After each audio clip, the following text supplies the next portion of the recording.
Good day mga kanegosyo. Ang topic natin ngayon tungkol sa market ng mayaman or community ng mayaman. Eto kung nagsisimula ka pa lang magnegosyo, tapusin mo tong video ko, sigurado marami kang matututunan. Ang example ko sa inyo, puro may-ari ng Lamborghini. Isang community yan mga kanegosyo.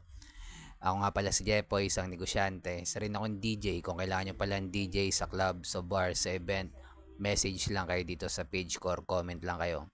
Bilang negosyante, meron akong 10 taon na karanasan na pagkalugi sa pagninegosyo.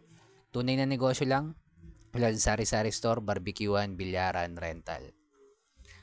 Bakit importante ang community or market ng mayaman sa isang negosyo?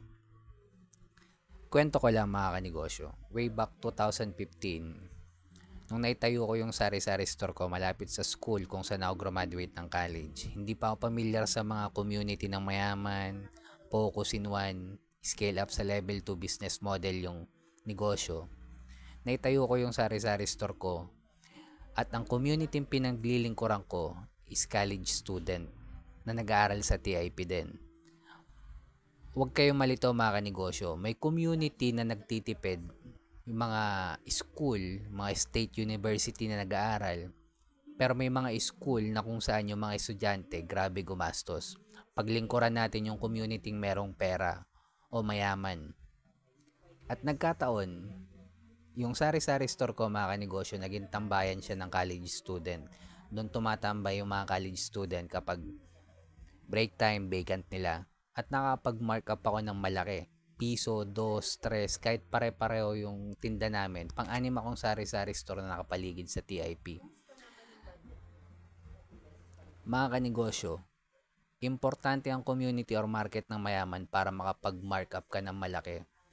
Kahit naka-focus in one ka, masarap yung produkto mo, masarap yung ulam mo, malupit ang produkto mo. Kung nasa community ka nang nagtitipid or mahirap, ang hirap makapag-mark up ng malaki mga kanegosyo. Kaya ang targetin natin yung community, tulad na lang ng puro may-ari ng Lamborghini. Hindi mo kailangan magkaroon ng Lamborghini kotse para makapasok sa community nila. Ang dapat mo lang gawin is pagsilbihan yung community ng mayaman or market ng mayaman. Magsilbi ka muna, mag-give value ka muna sa kanila, sa community nila.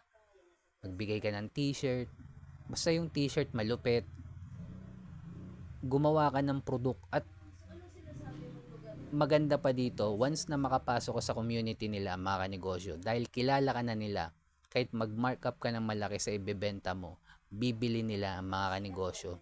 Basta kailangan nila, magbigay ka muna ng value mga kanegosyo. Yan ang importansya ng community ng mayaman mga kanegosyo.